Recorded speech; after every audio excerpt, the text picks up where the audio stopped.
Ya baik, kali ini saya akan membahas sedikit tentang pembagian delik di dalam Kitab Undang-Undang Hukum Pidana yang baru atau KUHP Nasional sebagaimana Undang-Undang Nomor 1 Tahun 2023 tentang Kitab Undang-Undang Hukum Pidana. Jadi di KUHP baru ini atau KUHP Nasional tidak dikenal lagi adanya pembagian delik itu sebagaimana dikenal sebelumnya di dalam KUHP lama. Karena di KUHP lama masih dibagi, delik itu masih dibagi ke dalam kejahatan dan pelanggaran atau misdriven dan overtrading. Sedangkan di KUHP baru itu tidak lagi dibedakan antara pelanggaran dan kejahatan, tapi disatukan di dalam buku 2 dengan judul tindak pidana. Nah, hal ini merupakan hal baru tentu saja di dalam KUHP kita. Namun sebelum saya akan membahas lebih lanjut, saya akan flashback dulu mengenai sejarah pembagian delik ini seperti apa. Jadi sejarah pembagian delik di Belanda itu sebenarnya berawal dari Prancis, karena awalnya itu di Belanda juga diterapkan penal code-nya atau kode penalnya Prancis. Nah, di Prancis itu dalam kitab undang-undang hukum pidananya itu atau penal code-nya atau kode penalnya Prancis itu delik itu dibagi ke dalam 3 bagian. Yang pertama itu crimes atau kejahatan atau juga dikenal dengan deliits de grand criminal. Sedangkan yang kedua itu adalah kejahatan ringan atau delit atau juga dikenal dengan deliits de petit criminals. Dan yang ketiga itu adalah pelanggaran tentu saja atau contravention. Nah, kemudian karena penal code-nya Prancis ini diterapkan juga di Belanda waktu itu karena masih daerah jajahannya Prancis, sehingga di Belanda juga waktu itu mula-mulanya delik itu dibagi ke dalam 3 bagian, yakni misdriven, wonder-driven, dan overtrading. Kejahatan enteng atau kejahatan ringan dan pelanggaran. Lalu kemudian nah hal ini juga berlaku sama di Jerman ya. Di Jerman ada pembagian delik itu juga dikenal dalam 3 tadi. Yang pertama itu Verbrechen, dan yang kedua itu Vergehen untuk kejahatan ringan, dan yang ketiga adalah pelanggaran. Lalu di Belanda ketika WVS, Wetboek van Strafrecht itu dibentuk, para pembentuk undang-undang tidak lagi menganut pembagian delik ke dalam 3 bagian tadi, tapi mereka membaginya ke dalam 2 bagian saja, yakni misdriven atau kejahatan dan pelanggaran atau overtrading. Nah, kenapa seperti itu? Alasan pembuat undang-undang karena yang pertama, di negeri Belanda tidak cocok diterapkan seperti di negeri Prancis. Karena apa? Di Prancis itu struktur peradilannya itu berbeda. Jadi ada semacam kewenangan absolut antara tiap delik itu, antara satu delik dan delik yang lain itu berbeda peradilannya. Sedangkan di Belanda tidak mengenal seperti itu. Jadi semua delik itu diadili di dalam peradilan umum seperti itu, tidak dikhususkan di dalam peradilan seperti di negara Prancis. Nah, sehingga mereka meninggalkan pembagian delik itu ke dalam 3 bagian, tapi cukup dalam 2 bagian. Nah, kemudian alasan kedua adalah kenapa pembagian delik ini masih dipertahankan.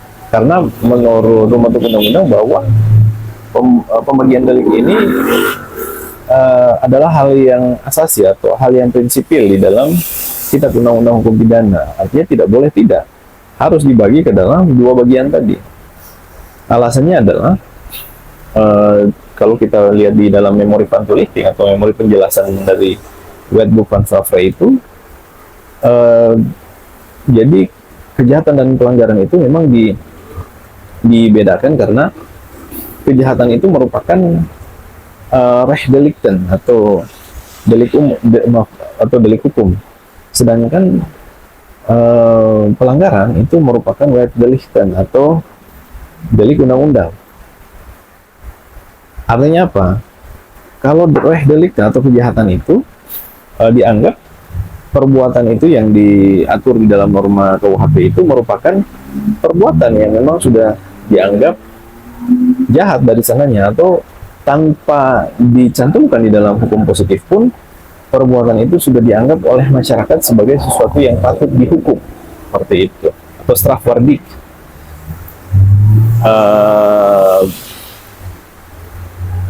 Rechtwidrig.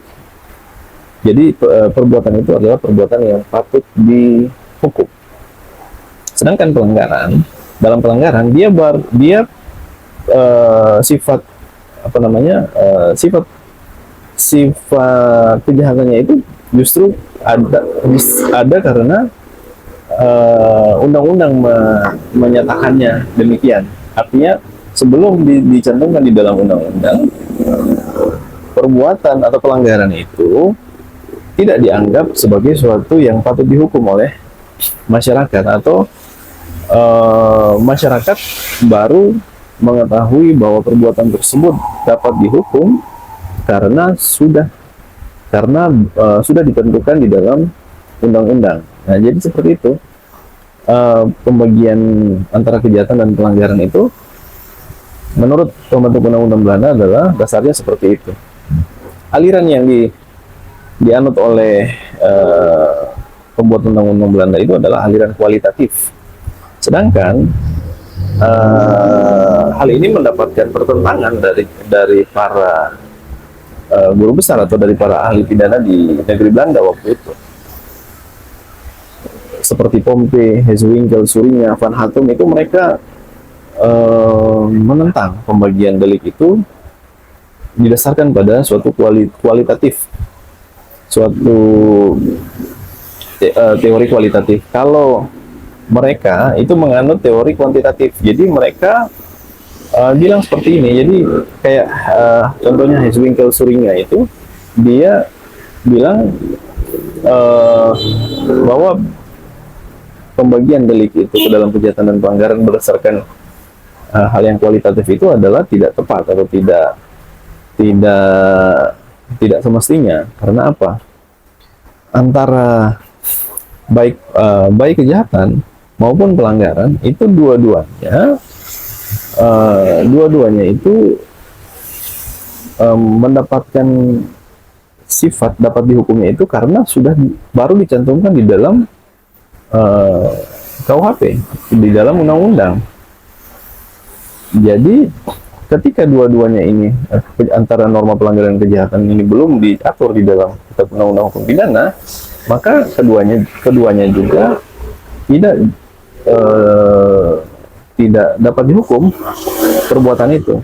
Nah, perbuatan itu baru dapat dihukum ketika sudah dicantumkan di dalam undang-undang. Jadi sama saja antara kejahatan dan pelanggaran itu menurut dia sama saja, tidak dapat dibedakan seperti itu. Yang kedua, dia bilang bahwa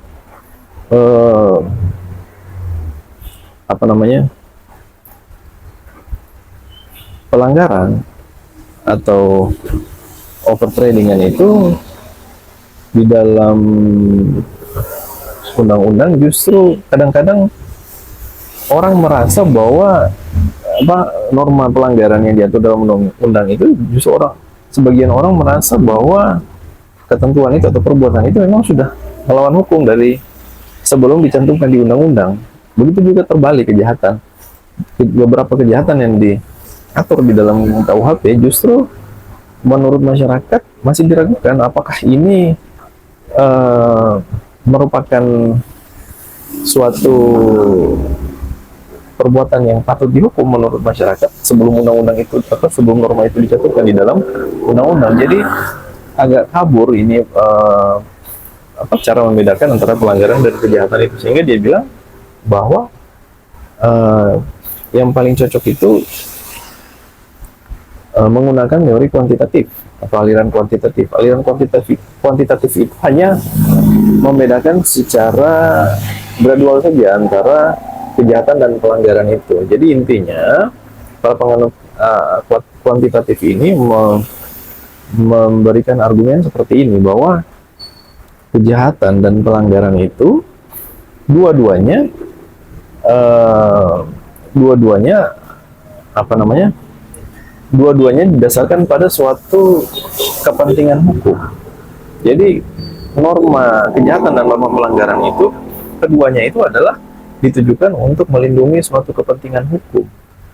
Jadi bukan berarti hanya kejahatan saja yang ditujukan untuk melindungi kepentingan hukum, tapi pelanggaran pun demikian, ada kepentingan hukum yang dilindungi di situ. Nah, dalam pelanggaran, kepentingan hukum apa yang dilindungi? Kepentingan umum yang dilindungi oleh pelanggaran. Jadi ada ada dalam suatu rumusan delik pelanggaran itu, pembuat undang-undang memaksudkan bahwa ada norma itu, di balik norma itu ada kepentingan hukum, yakni kepentingan publik yang dilindungi oleh norma pelanggaran tersebut. Sedangkan kejahatan itu tentu saja ada kepentingan hukum yang dilindungi dengan norma masyarakat di luar kepentingan publik tadi. Ada tertib hukum yang harus dilindungi. Jadi seperti itu. Kedua-duanya itu ada ditujukan untuk melindungi kepentingan hukum tertentu, sehingga tidak relevan jika kita membedakannya antara reh delikten dan web delikten, tapi cukup secara gradual saja. Jadi karena kepentingan, semakin besar kepentingan hukum itu ya, yang hendak dilindungi oleh ketentuan atau oleh suatu norma itu dalam kitab undang-undang hukum pidana, maka semakin besar pula ancaman sanksi yang harus ditetapkan dengan norma tersebut apabila larangan itu dilanggar oleh pelaku. Seperti itu. Jadi itu ya. Namun bukan berarti si aliran kuantitatif ini hendak menghilangkan sama sekali pembedaan itu. Tidak. Justru mereka juga menganggap bahwa antara kejahatan dan pelanggaran itu harus dibedakan secara prinsipil, karena setiap norma hukum pidana, setiap aturan atau ketentuan dalam hukum pidana itu harus jelas, harus ada kepentingan hukum yang hendak dilindungi dengan norma tersebut, harus jelas. Itu pertama. Nah, kita kembali ke kitab undang-undang hukum pidana Indonesia. Nah, di dalam KUHP Indonesia itu ya saat ini kan tidak dibedakan lagi antara kejahatan dan pelanggaran. Namun dulu waktu masih dibagi ke dalam kejahatan dan pelanggaran, itu sebenarnya di dalam kejahatan pun itu di dalamnya itu masih termasuk kejahatan ringan, kejahatan enteng.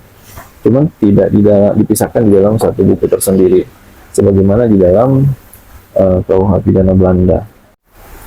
Namun demikian, kejahatan enteng itu di dalam KUH pidana yang lama sebenarnya ada dan diakui, walaupun tidak dimasukkan ke dalam satu buku tersendiri. Sebagai contoh, pencurian ringan misalnya, atau penghinaan ringan, atau penggelapan ringan, itu kan kejahatan enteng yang ada, namun tidak dimasukkan di dalam satu buku tersendiri. Jadi walaupun tidak dibagi ke dalam 3 kriteria tadi, tapi di kitab undang-undang hukum pidana yang lama itu sebenarnya kita menganut 3 delik tadi: kejahatan pokok, kejahatan enteng, dan pelanggaran. Cuman kejahatan enteng itu dimasukkan ke dalam bab bab 2, digabung ke dalam kejahatan atau misdriven, namun dibuat secara terkualifikasi. Maksudnya kejahatan enteng itu merupakan kejahatan yang istimewa, disebut seperti itu, atau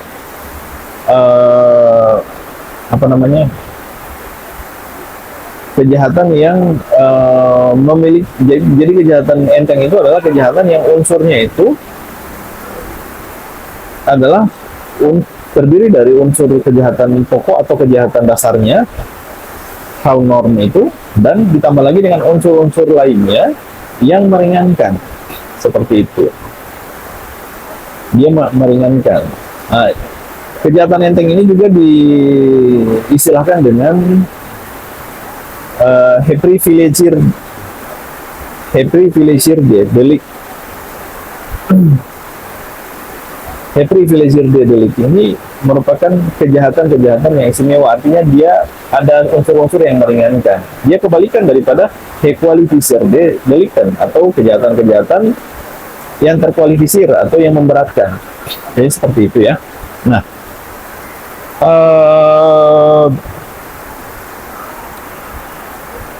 sekarang antara kejahatan dan pelanggaran ini tidak dibagi lagi, tidak dibedakan lagi. Nah, ini yang menurut saya agak kabur jadinya. Karena apa? Antara kejahatan dan pelanggaran itu sudah nanti ke depannya para pembuat undang-undang atau masyarakat juga akan bingung kenapa, mana yang sebenarnya awalnya itu merupakan suatu kejahatan, di mana yang sebenarnya suatu pelanggaran atau overtrading. Jadi karena semuanya sudah disatukan di dalam tindak pidana dan tidak bisa dibedakan lagi. Menurut pembuat undang-undang atau penyusun KUHP pidana Indonesia atau KUHP pidana yang baru ini, kenapa mereka menyatukan kejahatan dan pelanggaran itu? Karena menurut mereka tidak perlu lagi membedakan itu, karena terkadang ada pelanggaran, ada norma atau pelanggaran yang ancaman hukumannya itu lebih berat daripada kejahatan. Jadi seperti itu, dan sehingga tidak perlu lagi ini dibedakan oleh kitab undang-undang hukum pidana kita. Nah, alasan seperti ini menurut saya justru kurang tepat, karena menurut aliran kuantitatif tadi justru kalau terjadi ada norma atau ada aturan pelanggaran itu memuat suatu sanksi yang lebih berat daripada kejahatan, justru di situ yang harus dihindari oleh aliran kuantitatif tadi. Karena apa? Norma yang hendak dilindungi oleh pelanggaran itu harusnya lebih enteng atau lebih ringan daripada norma yang hendak dilindungi oleh kejahatan, sehingga seharusnya pelanggaran itu sanksi atau ancaman sanksinya lebih ringan daripada kejahatan. Seperti itu. Ada masalah lain lagi ketika para penyusun undang-undang nanti ke depan itu hendak memasukkan suatu aturan yang tidak dirasakan atau bahkan justru bertentangan dengan hukum positif yang dianut oleh masyarakat, artinya oleh nilai yang dirasakan oleh masyarakat. Saya contohkan satu pasal yang dimasukkan di dalam KUHP baru ini adalah pasal penghinaan presiden, dan itu menjadi perdebatan yang tidak selesai menurut saya, tapi toh dipaksakan untuk dimasukkan di dalam KUHP baru itu. Pertentangannya adalah sebagian pendapat mengatakan bahwa penghinaan terhadap presiden ini merupakan langkah mundur bagi Indonesia, karena saat ini eranya demokrasi, eranya kebebasan berpendapat, eranya kebebasan berekspresi, justru dimunculkan atau diaktifkan norma-norma yang akan mengekang kebebasan berekspresi atau kebebasan berpendapat, sehingga menurut masyarakat aturan ini tidak layak untuk dijadikan dipositifkan di dalam KUHP kita. Namun para pembuat undang-undang bersikeras menyatakan bahwa ini harus dimasukkan karena alasannya adalah kepala negara dari negara lain atau duta besar dari negara lain itu diatur, diancam dengan sanksi pidana jika kita melakukan penghinaan terhadap mereka. Kenapa kepala negara kita tidak dilindungi oleh sanksi pidana, oleh hukum pidana? Nah, itu alasan yang itu salah satu contoh yang nanti ke depan akan semakin banyak norma atau ketentuan-ketentuan hukum pidana yang dipaksakan begitu. Yang dipaksakan karena apa? Karena memang